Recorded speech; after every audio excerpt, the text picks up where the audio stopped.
Hey guys, my name is Jess, and in this video I'm going to be speaking to you about self-discipline. So self-discipline is something that I'm actually very passionate about, and last year, which was 2019, I ended up learning a lot about it. So in 2018 I found that I wasn't really doing anything with my life. I was kind of just like waiting for inspiration. I had this blog called 44, and I still do have this blog, but I wasn't posting on it very much. I posted on it like twice a year, and I felt kind of bad and guilty about it all the time, and as if you know when you know you should be doing something and you're not doing it, and then you're left with this rubbish feeling. So that's what I felt at the end of the year, and my mindset then was kind of like, I'll wait for inspiration. Like, I'll write something when I come up with inspiration. So then fast forward to 2019, which was last year, I ended up writing down my goals at the beginning of the year. And one of the things that I wrote was that each month I was going to post a blog on 44. So by the end of the year, I would have hopefully posted 12 blogs. And this really helped me, because every single month I was very determined to do this, no matter what was happening, even when there was no electricity. I even remember the one time there was no electricity and I wrote my blog in the dark, and my whole speech was about writing in the dark. Well, not my speech, my whole blog. And yeah, by the end of the year I'd written 12 blogs, and I was very proud of myself, and because I knew that it was hard, and yeah, I was proud of myself for doing that. But what I learned through all of this was that self-motivation and inspiration isn't enough.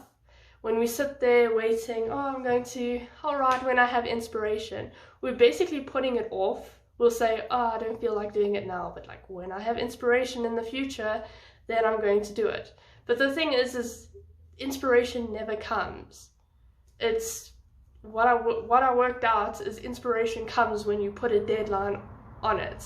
So when you say, I will post something this month, the whole of January I didn't get any inspiration, but suddenly on the 31st of January this has to be due, and then suddenly inspiration just comes because it has to get done. So I felt like that strategy really helped me, and yeah, I discovered that self-discipline is what gets you results. Motivation doesn't always give you that, because, I mean, you might feel motivated today, but you aren't necessarily going to feel motivated tomorrow or the next day. Especially with, example, exercise. I mean, how often have you lay in your bed and it's been freezing outside, and obviously you've wanted to stay in bed instead of getting up? But if you have self-discipline, it means that no matter if it's raining or if it's snowing or if whatever's going on outside there, you get yourself out of bed and you do it. And it's the small steps that I feel ultimately helps you get to your end goal.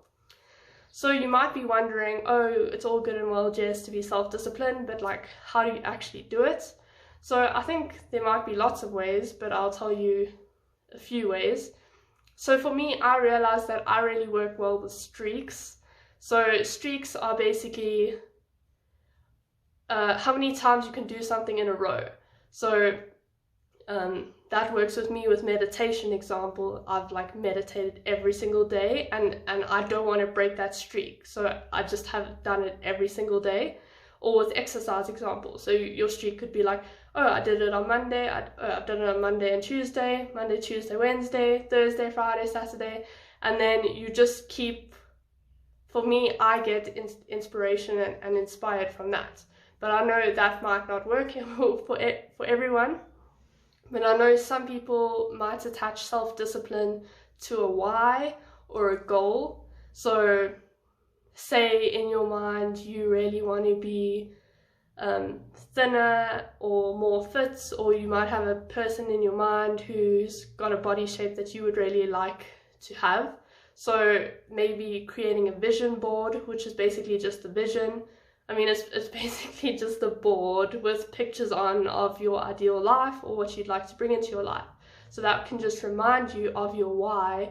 And then each day when you're lying in bed, you can just look up and remember the reason why you have to get up every day and do those things. So it's giving you a reason to get out of bed. And then another thing you could do is maybe reward systems. So that could be attached to streaks, but you could say, if I do exercise for 6 days a week, then you can set your own goals. Then you can say, then I can treat myself with, and then whatever you feel would motivate you. But I think it's very important to analyze your own behavior and really work out in the past why things aren't happening. Don't be critical of yourself and say, oh, I'm so annoyed with myself because I really wasn't self-disciplined in the past. Try work out why those things were happening, like why weren't you self-disciplined? Because that's what I did. Like, I analyzed my behavior in the past and I worked out what things were motivating me and I incorporated that into my routine. And like, sometimes you do end up falling off the tracks. I know, like, I fell off the tracks this year because my why, I think, changed. But I mean, you can always get back on the tracks. That's the thing. And another thing that I learned for self-discipline and excuses is that if you make an excuse today and you don't do it today, it becomes a lot easier to say you're not going to do it tomorrow.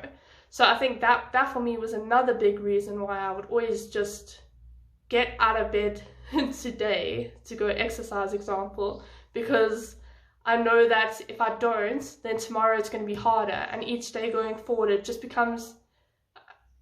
becomes easier to put it off.